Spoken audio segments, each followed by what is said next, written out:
राधे राधे, जय गुरुदेव।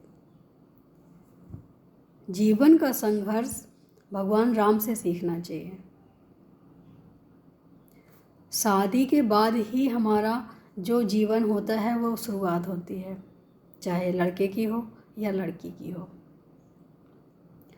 लड़के के माता पिता शादी से पहले उसी लड़के को बहुत प्रेम करते हैं, लेकिन जब उसकी शादी हो जाती है उसमें हजार कमियां दिखाई देती हैं।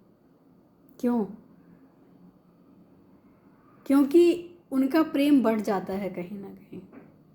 जब वो पत्नी लेके आएगा तो उसमें भी थोड़ा सा प्रेम जाएगा, और जब उसमें प्रेम जाता है तो माता पिता को, हर माता पिता की बात नहीं है लेकिन कुछ लोगों को ऐसा लगता है कि हमारा बच्चा हमसे दूर हो गया।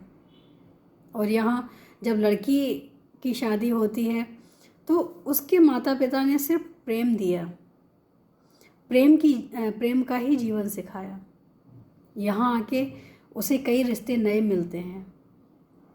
जब वो नए रिश्तों के साथ अपना निर्वहन करती है, और कई रिश्ते ऐसे भी होते हैं जिनमें उनका तालमेल नहीं बैठता है, तो उसको भी निभाना है और पति को भी साथ में लेके चलना है। तो ये सारी चीज़ें अगर हम लेके चलते हैं या कोई भी लेके चलता है तो इतना परफेक्ट तो कोई नहीं है कि कहीं किसी भी रिश्ते में कमी ना आए। उस समय चाहिए कि जो ससुराल के लोग हैं उस लड़की को अच्छे से समझें, और क्योंकि वो जो आई है वो दूसरे परिवेश से आई है, वहाँ का रहन सहन, वहाँ की हर चीज़ अलग हो सकती है, वहाँ के तौर तरीके अलग हो सकते हैं। तो उसमें कमी निकालने की बजाय उसमें अपने संस्कार डालने की कोशिश करें, और अगर ऐसा करेंगे तो दोनों रिश्तों में तालमेल अच्छे से बनेगा। सिर्फ तालमेल ही नहीं बनेगा, इसमें प्रेम भी बढ़ेगा, क्योंकि हमने उसको समझने की कोशिश की है। उसको लगेगा कहीं ना कहीं कि हम गलत होते हुए भी हमें कोई गलती हमारी गलती कोई नहीं देख रहा है, हमें सिर्फ समझाने की कोशिश कर रहे हैं। क्योंकि जब दूसरे परिवार से कोई आता है तो उसकी समझ अलग होती है, उसकी सोच अलग होती है, तो हमें अपने तरीके से जैसे ढालना है तो उसको उसी हिसाब से समझाना भी ज़रूरी है कि जीवन में जो तुम करके आए हो वो तुम्हारे माता पिता के घर का अपना संस्कार था। अब हमारे यहाँ ऐसा होता है तो मैं ऐसा ही करना है। और उस समय उस लड़की को भी चाहिए, ऐसा नहीं होना चाहिए लड़की को कि हमारे यहाँ जो होता रहा है हम वही करेंगे। लड़की को ये मानना चाहिए कि हम जो करके आए हैं उसको हमें नहीं देखना है, हमें अपना नया जीवन फिर से शुरू करना है। हर रिश्ते में एक प्रेम भरना है, हर रिश्ते को समझना है, हर रिश्ते की एक ज़रूरतें समझनी है। कौन से रिश्ते में किस चीज़ की ज़्यादा ज़रूरत है, कब ज़रूरत है।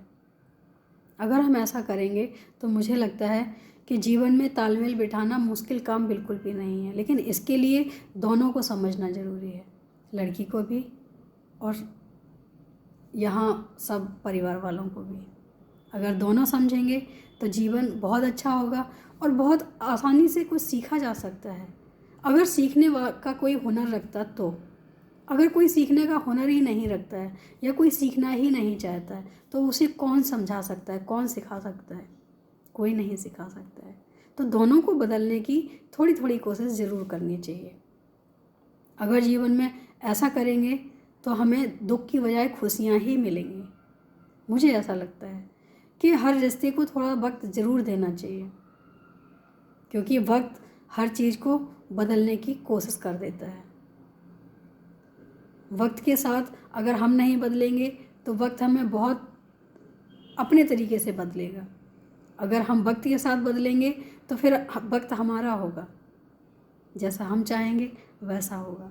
और अगर वक्त के साथ नहीं बदलेंगे तो वक्त जैसा चाहेगा फिर हमें वैसा बनाएगा। तो जीवन में हमें जो लगता है, जो समझदारी हमारी ये है कि हमें थोड़ा सा वक्त के साथ बदलना बहुत ज़रूरी है। जो भी परिस्थिति आती है उसमें बदलाव लाना ज़रूरी है, उसमें तालमेल बिठाना ज़रूरी है। अगर हम तालमेल बिठाएंगे तो हमें लगता है कि हमारा जीवन सिर्फ हमारा ही नहीं, हमसे जुड़े जितने भी लोग हैं सभी खुश रहेंगे। और अगर एक व्यक्ति बदलने की कोशिश करता है और 10 व्यक्ति बदलने की कोशिश नहीं करते हैं तो जीवन में तालमेल तो छोड़ो, सुख का एक कतरा भी हमारे जीवन में नहीं आएगा। क्योंकि एक व्यक्ति 100 को नहीं बदल सकता, 10 को नहीं बदल सकता, 50 को नहीं बदल सकता, लेकिन हाँ, सब बदलने की कोशिश करें एक के साथ, और सबके साथ एक भी बदलने की कोशिश करें तो जीवन बहुत आसान है। तो जीवन आसान बनाएं, मुश्किल नहीं। थोड़ा सा बदलाव जीवन में लाएं, खुशियाँ अपने आप आएंगी। उम्मीद है अच्छा लगा होगा। आज के लिए इतना ही। राधे राधे, जय गुरु।